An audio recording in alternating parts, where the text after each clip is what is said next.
Good morning, party people. I am in the San Francisco, California area. Missing that cold, bad weather on the northeast. Whew, I can't believe how bad it is up there. Now, during the weekend, this is my own private underground garage. Compliments of the Holiday Inn Express. But during the week, man, there's a lot of cars down here. They rent these spots down here for $10 a night for people that stay in the hotel. $15 a night if you don't. I don't get it. Oh, before I forget, there's a guy named Julian that makes some pretty decent videos. He explains stuff about the P2. He's got a buyer's guide for P2 cars.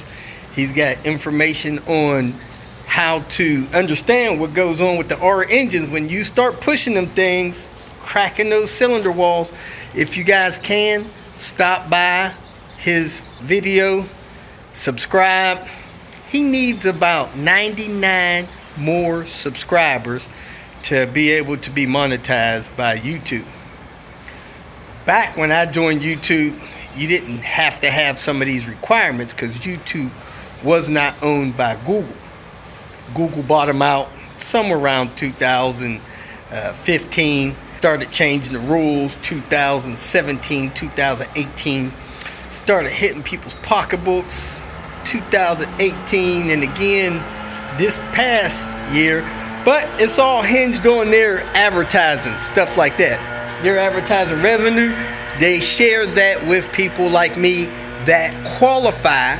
You gotta have like 1,000 subscribers and something like 4,000 hours of viewing in the last 12 months. So the little bit of money that I get from YouTube helps me out. It actually covers my monthly nut, just barely recently. But hey, you know, I appreciate that. And then I do a little hustling on the side to keep some fun going on. So that's that. Check out the link in the description area. This is the name of Julian's YouTube page right here. You guys do me a favor, subscribe to his channel so that he could meet that cutoff and get a couple bucks from the stuff that he's putting out. Man, it takes time, effort, and it costs him stuff to put that stuff out there. He's got over 30,000 views on his P2R engine video and don't have the subscribers, you know. So anyway, if you could do that, help him out, I'd appreciate it. Other than that, I'm probably going to be in the area at least another week. I'm getting ready to do some financing, budgeting, pay my monthly bills back at the ranch in Cincinnati. Even though I'm not there, still got to pay those bills and do some scheduling for the next week or so. So I appreciate you guys watching. This video is really a 2-day deal of me pulling the engine out of a S60R. Had a couple of surprises there. No big deals, just things I'd never experienced before, like a power steering cooler. Also did a oil pan reseal on that engine that's going in that car. So thanks for watching. Hope you guys having a great day, and thanks for watching and liking the videos and commenting. Making comments on the videos ups the engagement of them, and I believe the algorithms of YouTube actually will recommend that video for more views. So if you could please comment, you know, hey Robert, thanks for the video, nice, woo woo, whatever, you know, just make a little comment. That helps my algorithms, and especially on repair videos that you watch. These daily videos, I'm not as concerned about them. That bulldozer video that I posted, man, that's my #2 video for the week, and it's only been up 2 days. So hopefully that'll gain some traction, give me a little bonus for the next month coming, and had a lot of fun with Steve. So enjoying working with Brian. He's taking as much time as he can to hang out, give me a little hand here and there on his S60R. Hopefully we'll have that thing together by tomorrow, and he'll be able to drive that monkey mobile. Boop, boop. Welcome to Hanging Out with Robert. That's me. This video contains things that I encounter throughout the day. If for some reason I complete a task and you would like to see the details, you can click on the link in the description area below. This video also contains tips and tricks that I learned throughout the years. I plan on leaving this video accessible for about 30 days. After that, you can view it through my Patreon account. Thank you very much for watching. Kicking off the Tinker Day, move that engine package, that 2.4 over there. From over here, we got a single post hoist. We're about to put this S60R on, baby. Get this thing up in the air so we could pull this package out of this and get this stuff swapped over. Going up, folks.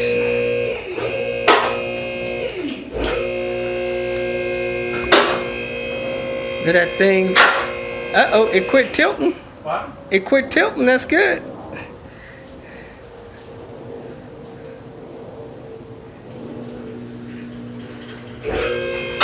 Closing the door so we could go higher.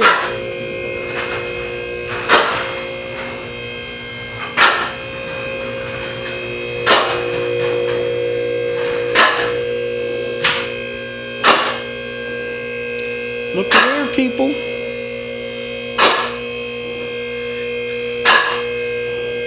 Look at that.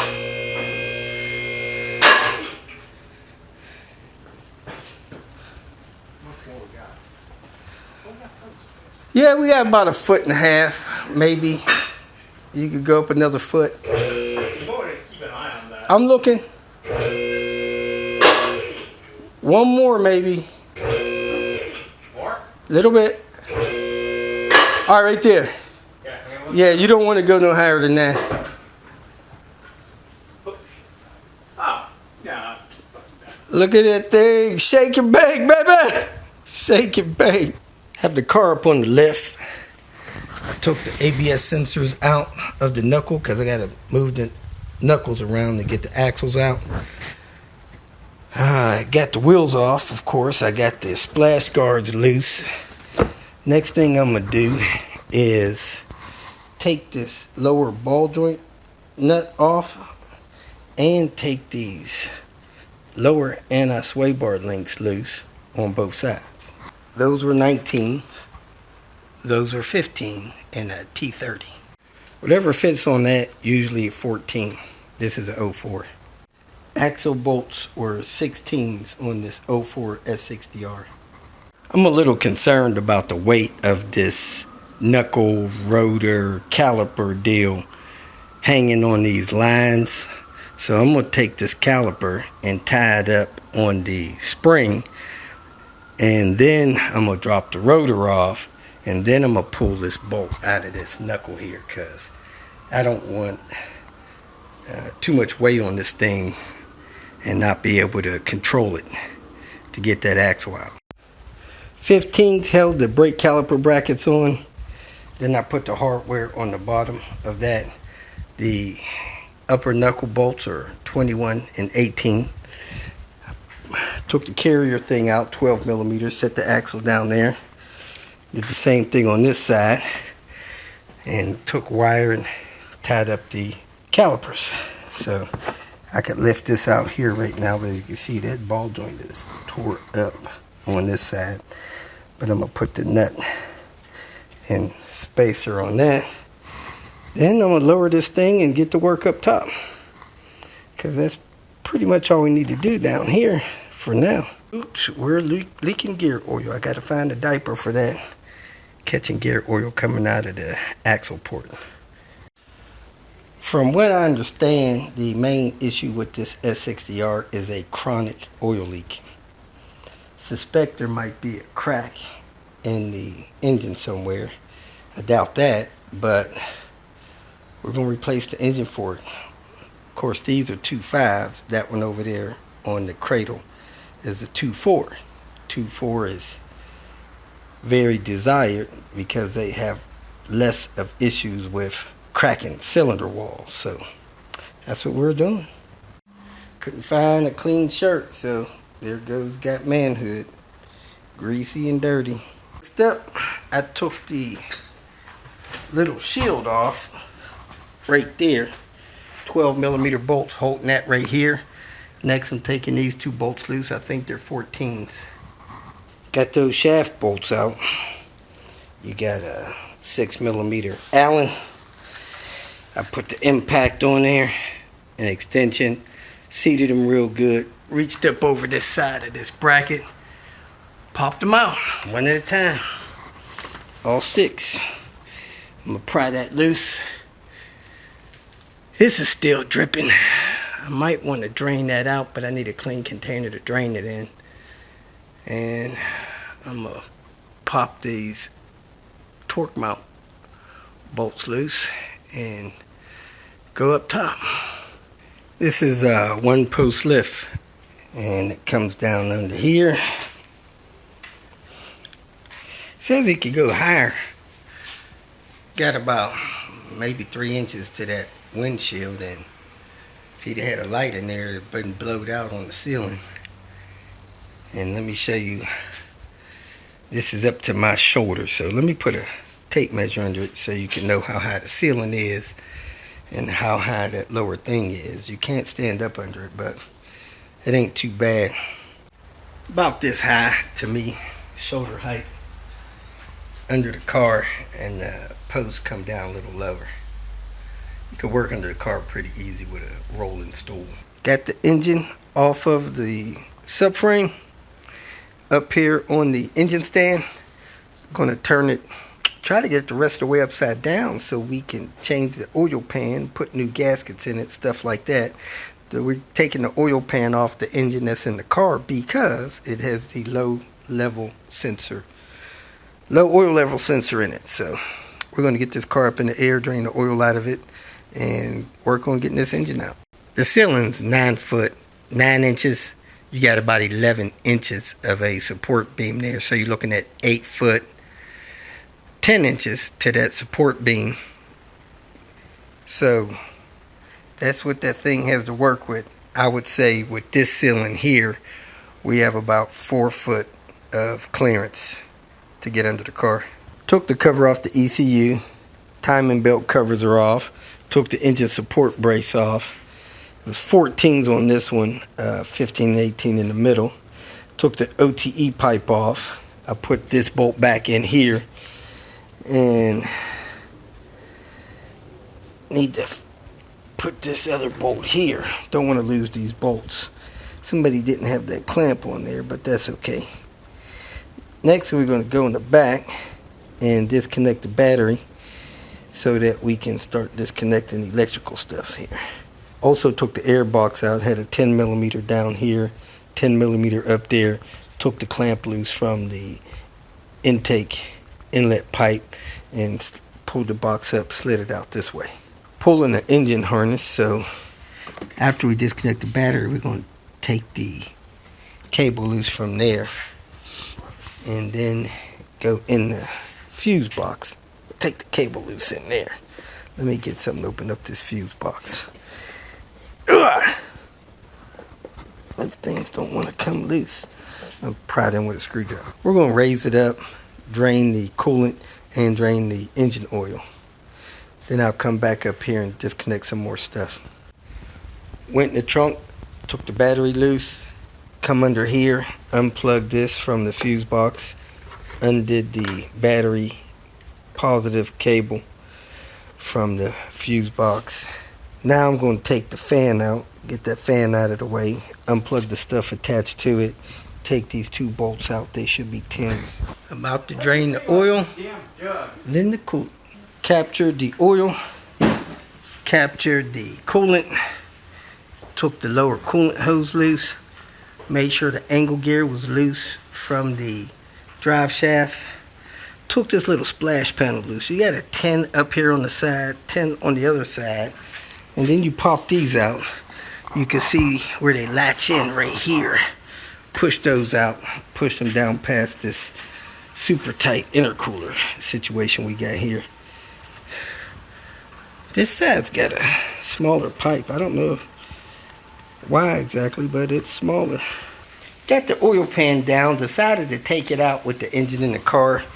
I thought it'd be a little easier than wrestling around with the engine out of the car. So there it is, folks. Look at those cranks, man. Those are R parts there, boy. That's it for tonight. Catch you tomorrow. Here we go, folks. Got that oil pan off there. Got to clean that up. Then got to get this one off, clean up the engine, and get this thing mounted. Let's get cracking. This pan was so yucky, I decided to clean it out. So, hit it with some degreaser. Now, I'm about to hit it with a little bit more degreaser and hit it with some brake parts cleaner. Clean the surface off. I think I need to pull this tube right there and get the seals on that tube replaced. And get ready to put this thing back up. Back on the new engine. Surprise, surprise.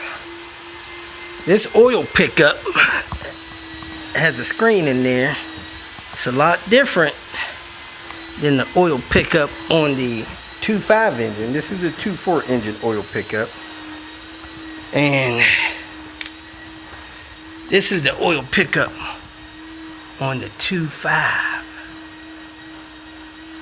So I guess this is an 04 engine, and this is a 05 or 06 engine. Now, I'm going to pull that oil pickup, those two bolts there, change the gasket there, change that big gasket there, change that gasket there, and then on the other pan, pull that oil tube there, going from the filter housing to there, and replace any gaskets in there.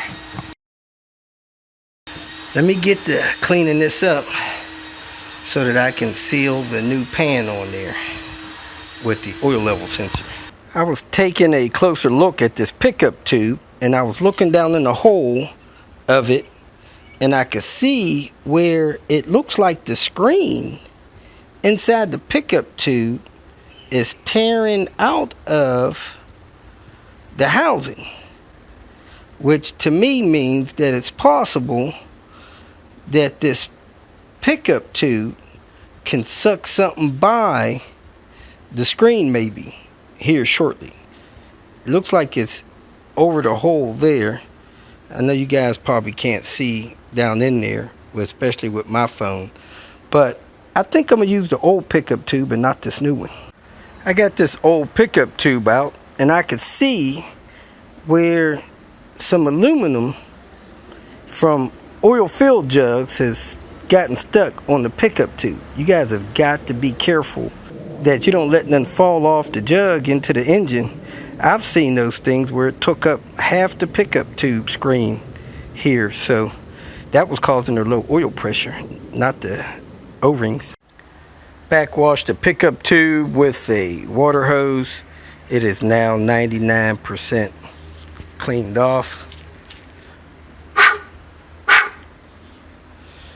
No more shavings and stuff in there, metal pieces off the oil bottle. So I'm gonna go ahead and clean off the bottom of this engine, get it ready for the pan, set these gaskets in place, and seal this pan on here. Here we are, folks. Pull this tube right here. It goes from one of your oil coolers over to your oil filter housing. So it's probably the oil return. So got to match those gaskets up, replace those, put that screw back in there, and clean this pan up. Make sure you don't have anything in there that's going to leak down on your gasket maker when you go to put that thing on. A lot of work. Takes time. All cleaned up. Let me go find these gaskets and start putting this thing back together. I believe I have the anaerobic sealant. Where'd I put that stuff?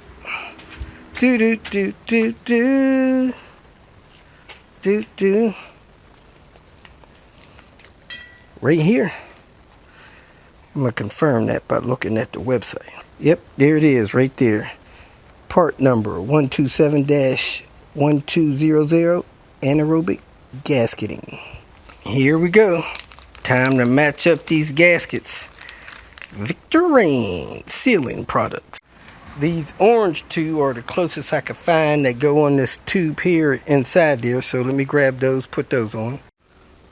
Almost got a couple of gaskets mixed up, but this big green one goes on the oil pickup. And that hole there, the small black one there, the bigger black one there. Got the passenger side intercooler pipe removed. That was a task. I don't know how that's going to go back in. Getting ready to take the driver's side intercooler piping loose. Probably from this joint right here. And I don't know, maybe from that joint right there. And then I'm going to take this computer out, wire harness loose, undo the linkage to the transmission, undo those two firewall junctions, and then I'm going to start looking forward to lowering this package down. I'm probably going to take the air conditioner compressor loose, try to leave that with the car. Along with this boost sensor wire coming out of the top of this harness, had this little, I guess, AC pressure sensor going down here, attached to the top of that little cylinder there.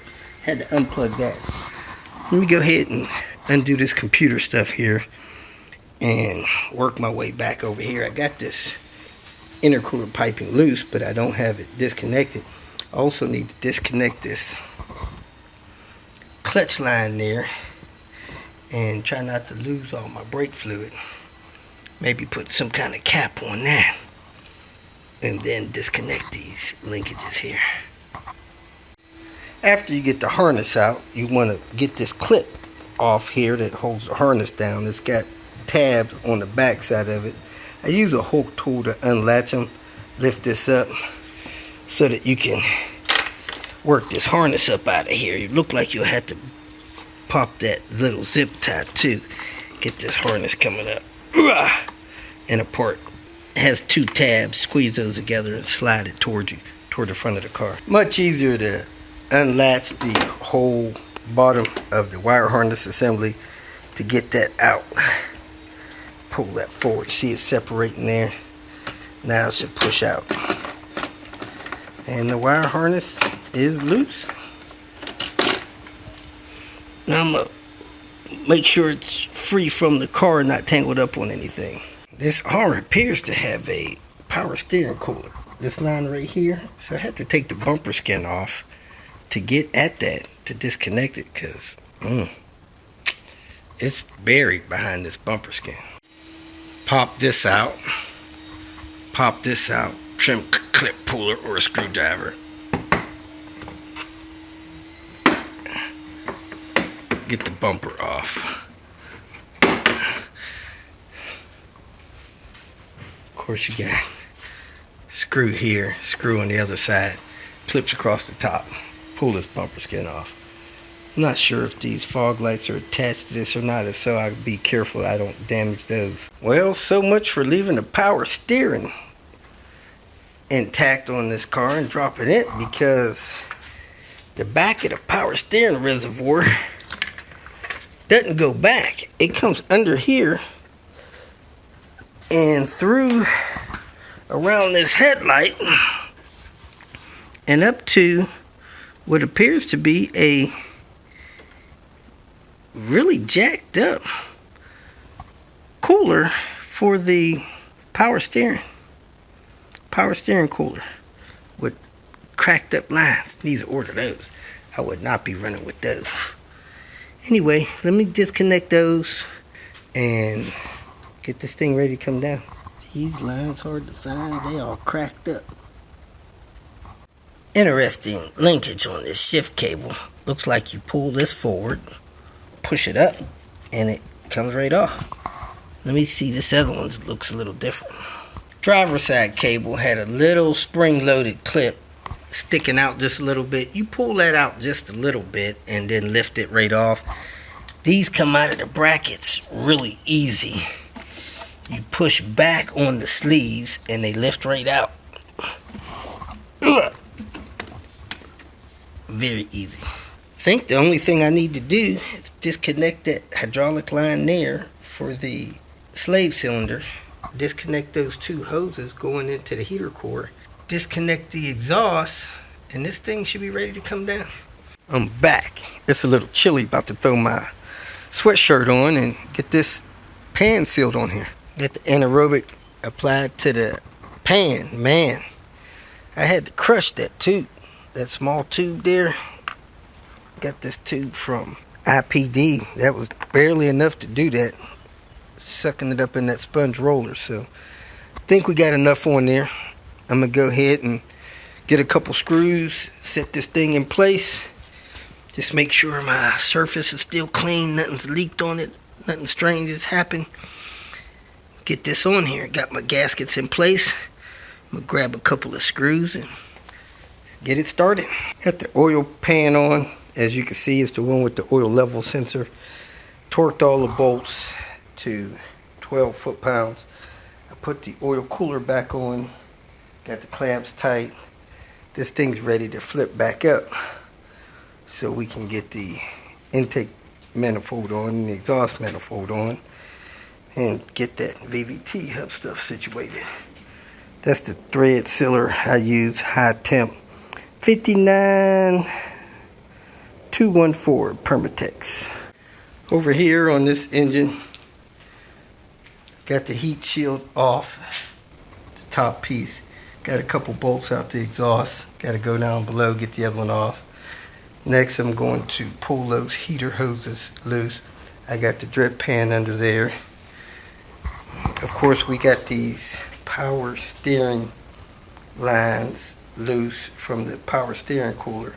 Not sure if we're going to go back in with this one or not. I'm going to ask Brian what he wants to do. He's been seeming like he likes to keep stuff OEM as equipped, so because he has the power steering rack for the one that doesn't have it, but I don't know if it really matters. Anyway, let me take these two heater hoses loose and pull this line there, unhook this intercooler piping, and we should be ready to go down. Well, that was tricky. I took that heater hose loose and the fluid leaked out of the oil cooler. I expected to leak over there, but these are pretty easy to get off. You turn them just a little bit counterclockwise and pull them off. The outer ring, turn that.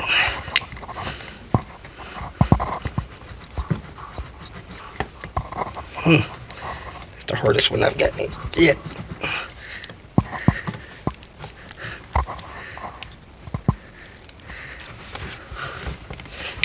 There it goes. Comes right off. Alright, let me pull that clip out and then we should be about ready to go. Unplug that power steering sensor there. The wire harness is up in this wire and stuff here. Unplug the O2 sensor that I was able to reach. Now I'm going to go into here, get this lower exhaust bolt and knock some of this subframe stuff loose, so we could lower it down and set it on blocks and raise the car off of it. Disconnected both O2 sensors. Got the bolt out of the steering collar joint shaft. Took the hose off of the power steering that goes down here through the bump. Got the exhaust loose from the turbo. Now we're about to raise the car a little bit more. Guess what, people? Car's up, engine's out. Step 1 is complete. If you feel that this information was useful, please like it and share it with your social media friends. You can subscribe to my channel so that you will get notifications of future videos that I post. You can follow me on Twitter, and if you need to contact me directly, please visit my website. And if you have any questions, leave them below, and someone or myself will reply to them. Again, thank you very much for watching.